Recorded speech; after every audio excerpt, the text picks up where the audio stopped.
ছাত্রছাত্রীরা তোমরা কেমন আছো? আশা করি তোমরা সবাই ভালো আছো। তোমরা সবাই ভালো থাকবে। ভিডিওটা শুরু করার আগে তোমাদেরকে বলি, তোমরা যারা এই চ্যানেলে নতুন আছো তারা অবশ্যই ভিডিওটিকে সাবস্ক্রাইব করবে। ভিডিওটি ভালো লাগলে তোমরা অবশ্যই সকলকে শেয়ার করবে। কথা ধনগোপাল মুখোপাধ্যায়, ছবি যুধাজিৎ সেনগুপ্ত। এখন আমরা চিত্রগ্রীব গল্পটি পড়ব। গল্পটি লিখেছেন ধনগোপাল মুখোপাধ্যায়। গল্পটি পড়ার আগে আমরা একটু ছোট করে জেনে নেব। এটি ধনগোপাল মুখোপাধ্যায়ের চিত্রগ্রীব গল্পের একটি অংশ। গল্পের কথক তার প্রিয় পায়রা চিত্রগ্রীবের জন্ম, বেড়ে ওঠা এবং উড়তে শেখার কাহিনী বর্ণনা করেছেন। চিত্রগ্রীবের বাবা ছিল এক গেরোবাজ পায়রা এবং মা ছিল এক সুন্দরী হরকরা বংশের পায়রা। মা পায়রা সঠিক সময়ে ডিম ভেঙে বাচ্চাকে পৃথিবীতে আনে এবং বাবা মা দুজনেই অত্যন্ত স্নেহের সঙ্গে তাকে লালন পালন করে। ছোটবেলায় চিত্রগ্রীব নরম খাবার খায়, কারণ বাবা মা নিজেদের গলায় খাবার নরম করে তাকে খাওয়ায়। একদিন সে কৌতূহলবশত একটি পিঁপড়ে মেরে ফেলে, কিন্তু এরপর আর কখনো কোনো পিঁপড়ে মারে না। কথক লক্ষ্য করেন যে পায়রার চোখে একটি স্বচ্ছ পর্দা থাকে, যা তার চোখকে রক্ষা করে এবং তীব্র রোদ বা ঝড়ের মধ্যেও উড়তে সাহায্য করে। বয়স বাড়লে চিত্রগ্রীবকে উড়তে শেখানোর চেষ্টা শুরু হয়। প্রথমে কথক তাকে ডানা ঝাপটানোর অনুশীলন করান। পরে তার বাবা কৌশলে তাকে ছাদের কিনারা পর্যন্ত ঠেলে নিয়ে যায়। শেষ পর্যন্ত চিত্রগ্রীব নিচে পড়ে যাওয়ার ভয়ে ডানা মেলে উড়ে যায়। তার প্রথম সফল উড়ান দেখে সবাই আনন্দিত হয়। মা তাকে সাহস যোগায় এবং বাবা সন্তুষ্ট মনে নিজের কাজে ফিরে যায়। গল্পটি প্রাণীর প্রতি ভালোবাসা, মা বাবার স্নেহ, ধৈর্য, শিক্ষা এবং সাহসের মাধ্যমে আত্মনির্ভর হয়ে ওঠার এক সুন্দর চিত্র তুলে ধরে। এখন আমরা গল্পটি পড়ব। গল্পের কথক বলছে, আমার এক বন্ধুর নাম ছিল করি। সে একটি হাতি। অপর বন্ধুর নাম ছিল চিত্রগ্রীব। সে একটি পায়রা। চিত্রিত বা রঙিন গ্রীবা যার তাকেই বলে চিত্রগ্রীব। প্রথমেই চিত্রগ্রীবের মা বাপের কথা বলি শোনো। তার বাপ ছিল এক গেরোবাজ। সে বিয়ে করেছিল তখনকার এক সেরা সুন্দরী পায়রাকে। এক পুরানো বনেদি হরকরা বংশে সেই সুন্দরীর জন্ম। চিত্রগ্রীবকে জগতে আনবার জন্য কবে ঠোঁট দিয়ে ডিমের খোলা ভেঙে ফেলতে হবে, সে কথা তার মায়ের অজানা নয়। বাপ পাখি যদিও সকাল থেকে সন্ধ্যার আগে পর্যন্ত প্রতিদিন ডিমে তা দেয়, তবুও সে বোঝে না কখন তার বাচ্চা জন্মাবে। মা পাখি ছাড়া আর কেউ সে খবর পায় না। আমরা এখনও বুঝি না কি রকম সেই বেতার খবর, যার দ্বারা সে বুঝতে পারে যে ডিমের খোলার মধ্যেকার হলদে আর সাদা জিনিস পাখির ছানায় পরিণত হয়েছে। সে আরও জানে কেমন করে ঠিক জায়গায় ঠোকর দিতে হবে, যাতে করে ডিমের খোলাটি ভেঙে যাবে, অথচ বাচ্চার কিছুমাত্র ক্ষতি হবে না। আমার কাছে এ এক অলৌকিক ব্যাপার। পাখির জগতে দুটি মধুর দৃশ্য আছে। প্রথম, মা যখন ডিম ভেঙে তার বাচ্চাকে প্রকাশ করে। দ্বিতীয়, যখন সে তাকে ডানা দিয়ে জড়িয়ে থাকে আর ঠোঁটে ঠোঁট দিয়ে খাওয়ায়। বাপ মা দুজনেই চিত্রগ্রীবকে পরম স্নেহে জড়িয়ে থাকত। মানুষের শিশুকে কোলে পিঠে নিয়ে আদর করলে যা ফল, বাপ মায়ের পাখার বেষ্টনে চিত্রগ্রীবেরও তাই হয়েছিল। অসহায় শিশু এর দ্বারা গরমে থাকে, আরাম পায়।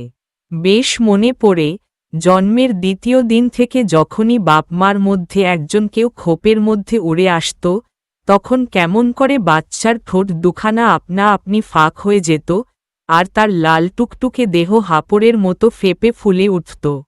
তখন বাপ কিংবা মা তার হাড় মধ্যে নিজের ঠোঁট পুড়ে দিয়ে দুধ ঢেলে দিত। তাদের খাওয়া ভুট্টা বীজ সেই দুধে পরিণত হয়েছে। আমি লক্ষ্য করলুম বাচ্চার মুখে যে খাবার ঢেলে দিল তা খুব নরম।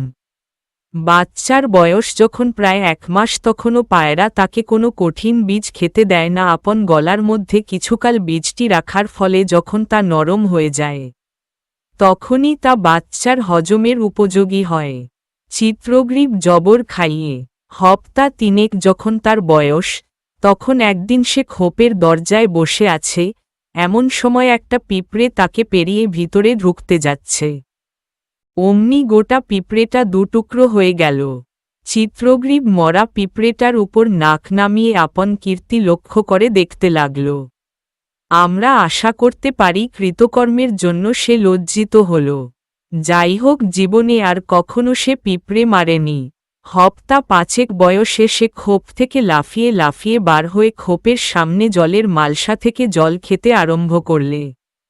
ঠিক সেই সময় আমি এক আবিষ্কার করলুম। আগে জানতুম না পায়রারা কেমন করে আধির মধ্যে উড়েও অন্ধ হয় না। নিয়ত চিত্রগ্রীবের বাপকে লক্ষ্য করতে করতে একদিন নজরে পড়ল তার চোখের উপরে একটি পাতলা পর্দা। ভাবলুম তার চোখে বুঝি ছানি পড়ছে, সে বুঝি দৃষ্টিশক্তি হারাতে বসেছে। আতঙ্কে হাতখানা বাড়িয়ে দিলুম, তাকে মুখের কাছে টেনে এনে ভালো করে পরীক্ষা করবার জন্য।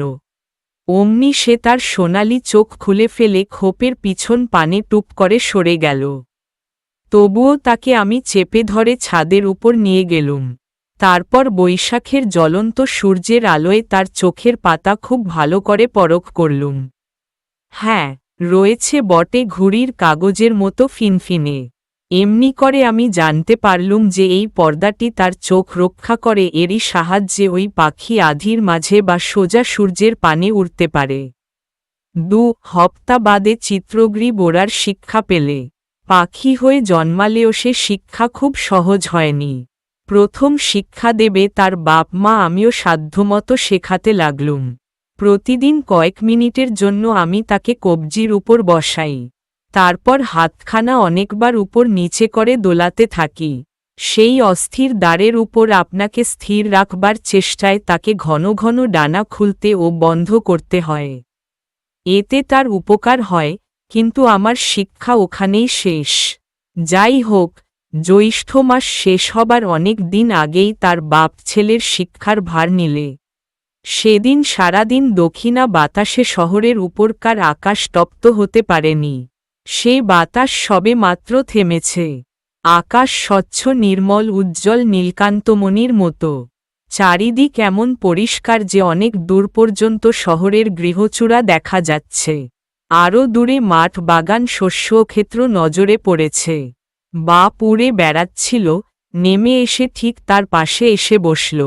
ছেলের পানে কেমন এক অদ্ভুত রকমে সে চাইলে, তার মানে যেন বলি কুড়ের সর্দার, বয়স তো প্রায় 3 মাস হল। এখনও ওড়বার সাহস হয় না। তুই কি বল দেখি পায়রা না কেচো?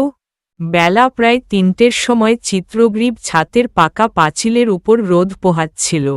কিন্তু গাম্ভীর্যের অবতার চিত্রগ্রীব কোনো জবাব দিলে না, স্থির হয়ে বসে রইল। দেখে বাপের অসহ্য বোধ হল। সে পায়রার ভাষায় বক বক কুম করে ছেলেকে ভর্ৎসনা করতে লাগল।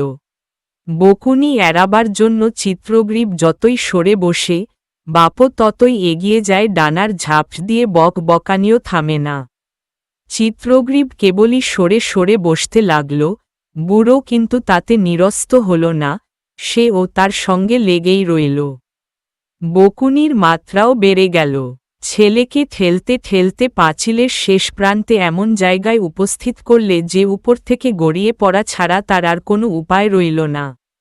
চিত্রগ্রীবের পা ফসকে গেল। আধ ফুট পড়তে না পড়তেই সে তার ডানা মেলে উড়তে শুরু করলে। সকলের পক্ষেই কি আনন্দের কথা! তার মা নিচে জলে ডুব দিয়ে বৈকালের প্রসাধন সম্পন্ন করছিল। ব্যাপার দেখে সিঁড়ি দিয়ে উঠে এসে ছেলের সঙ্গে উড়তে শুরু করলে। ছাতের উপর অন্তত মিনিট 10 চক্রাকারে উড়ে তারা নেমে এলো। ছাদে পৌঁছে মা দস্তুরমাফিক ডানা গুটিয়ে স্থির হয়ে বসল। কিন্তু চিত্রগ্রীবের কথা অন্য। ছোট ছেলে ঠান্ডা গভীর জলে গিয়ে পড়লে যেমন ভয় পায়, তারও তেমনই অবস্থা।